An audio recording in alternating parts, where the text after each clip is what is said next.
Well, welcome back to the little timber frame project I got going on. In the last video, you saw me put together the truss. This is truss number 3 out of 4. And before I take it apart, I'm going to actually do the layout for the purlins that are going to go across here and get ready. I have to go make a template, and I'm going to route out a little pocket for a angled block that will support the purlins.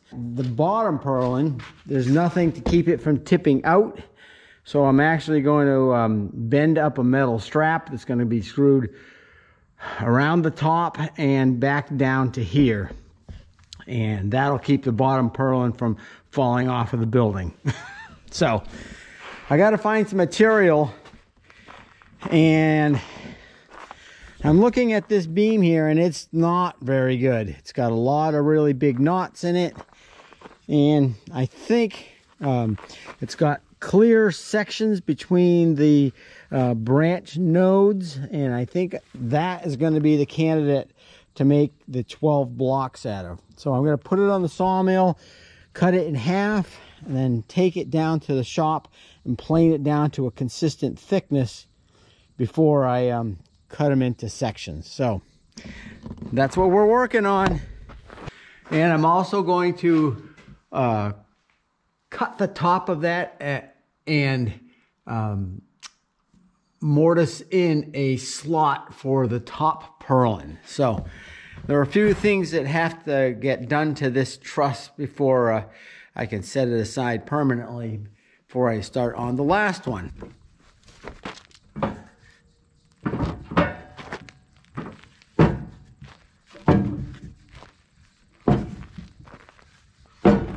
Well, on the way to the sawmill, we've got to drive by the kiln.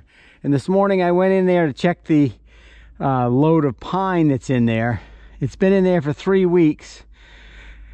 The stuff on the very top and in the front of the kiln seems to be getting close to being dry. But, you know, we're in the time of year where it's very cloudy. So I would say half to 3/4 of the days it's been in there, it's either been partly cloudy, fully cloud cover, or rain. And so it's been, I thought they would be dry by now, but we just haven't had the sunshine. Today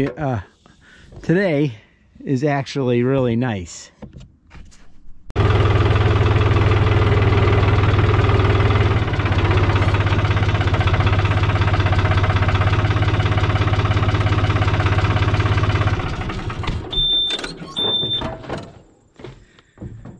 Well, I got to uncover the sawmill, but if I didn't have the sawmill to resaw this, I'd probably have to take a skill saw. Even my big skill saw won't quite cut 4 inches. Then I'd have to somehow get a Sawzall blade and cut. It would just be a big production. This is so nice. Throw it on here, bada bing, bada boom, cut it in half.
If you look down these, they're all crooked.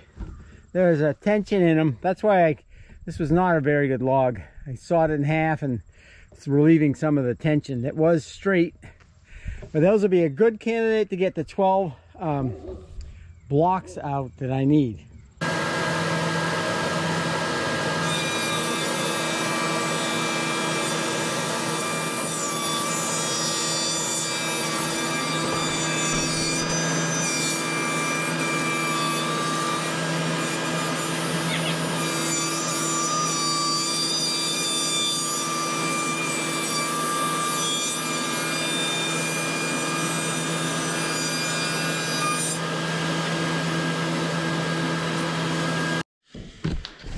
All right, so that's what I came up with for the block that's going to hold the purlins. It's going to also going to be planed up. It's going to be routed into this. This is the top of the, represents the top of the beam or the top of the top cord of the truss. These will be routed in, and they maybe 1/2 an inch or so. And I'm going to glue them and put a screw inside of them.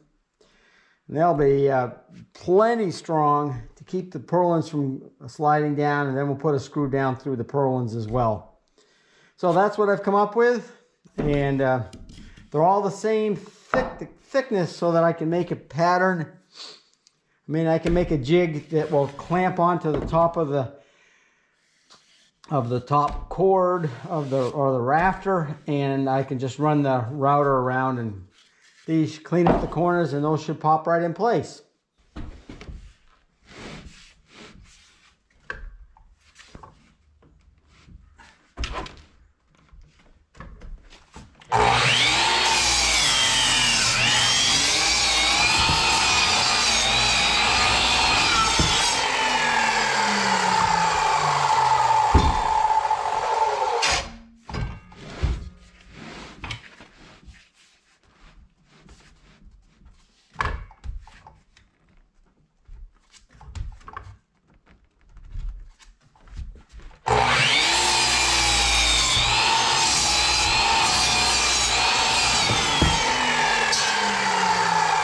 I'll just take it over to the bandsaw, cut this, and we'll have our block.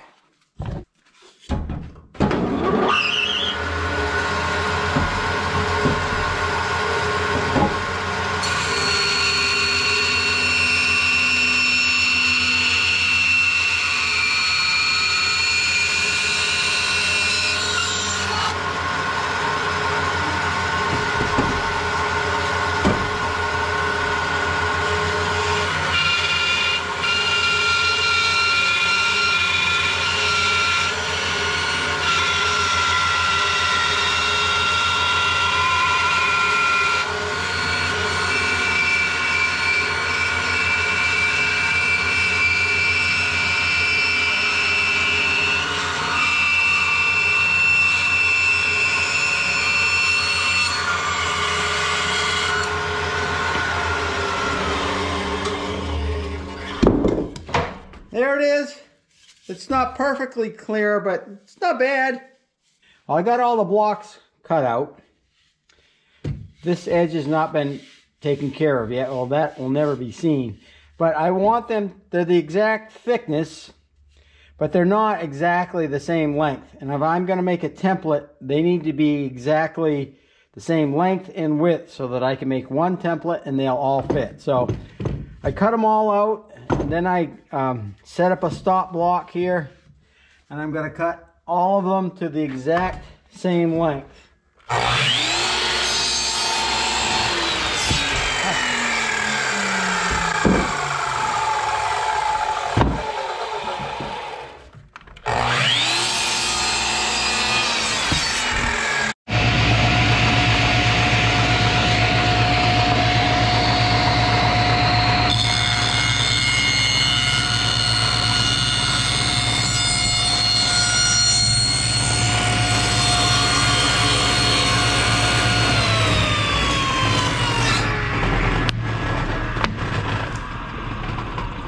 Oh. We'll try again. That's not right. It's close. It's only off by 1/4 of an inch. I'll try it again. But you can see the process. I set up a stop block. And then because otherwise the saw is going to kick it back, and then just drop it down.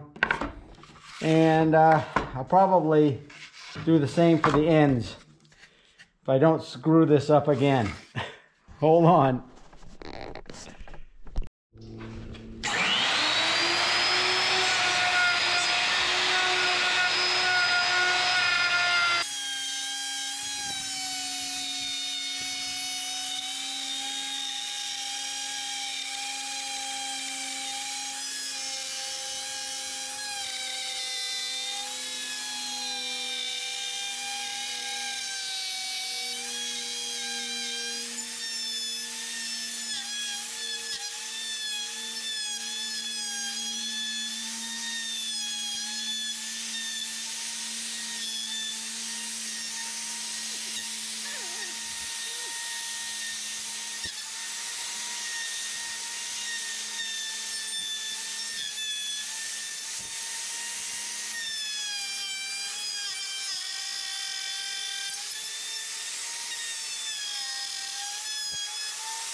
Well, let's see if it fits.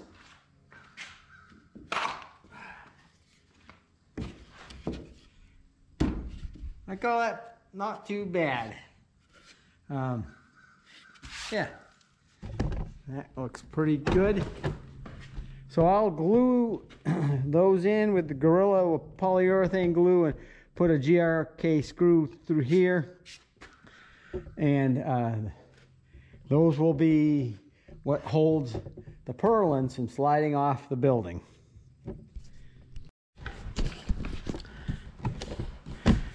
All right, they look kind of funny, but they're gonna do exactly what they're supposed to, is keep the purlins from rolling over.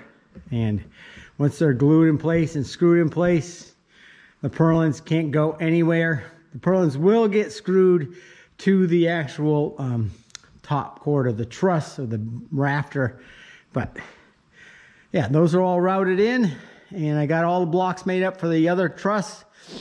Now I'm going to take it all apart, and I need to work on the top of the king post.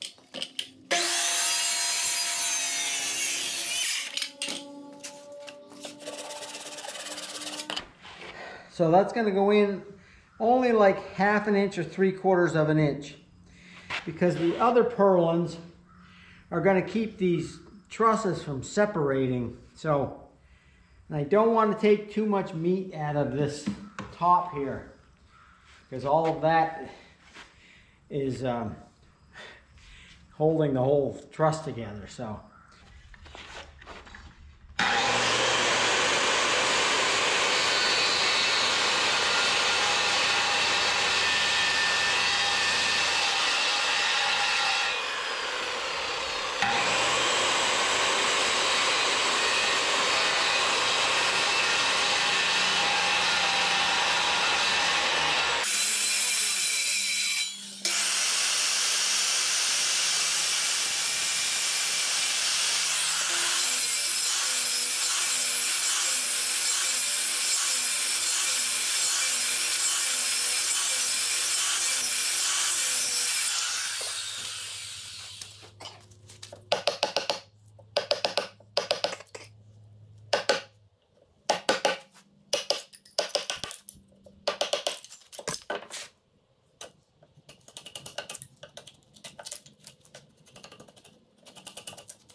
Dog's barking at the FedEx driver, but the FedEx driver brought the dog's food.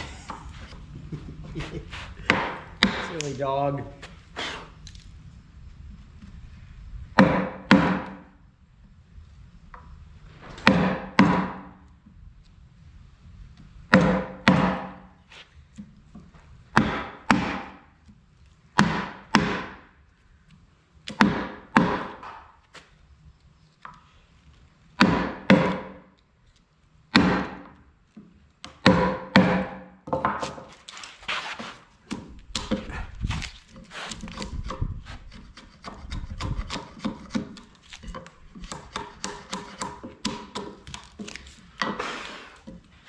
All right, there it is. That's the notch. It's gonna take the ridge, and it will definitely be screwed in place as well. But I can flip it over, do the other side, and that's the last bit to do on this. All right, that is the end. That is that truss, all fit, all the parts cut. There's actually a couple more pieces to be, notches to be cut, but they're gonna be cut when after all of the trusses are in place, and you'll see those. You only have to wait till next year at this point. But all right, that's the end of this short video. That's the I've got one more truss to make, and then it's a bunch of posts and beams and braces and all kinds of other stuff. So, and there's probably going to be a little bit of logging involved and sawing, because I got to make up some more parts. All right, thanks for sticking around for this video. If you made it to the end, thanks a lot. And think about subscribing, and maybe even a thumbs up if you like this stuff. So, all right, thanks again for watching. I'll see you on the next video.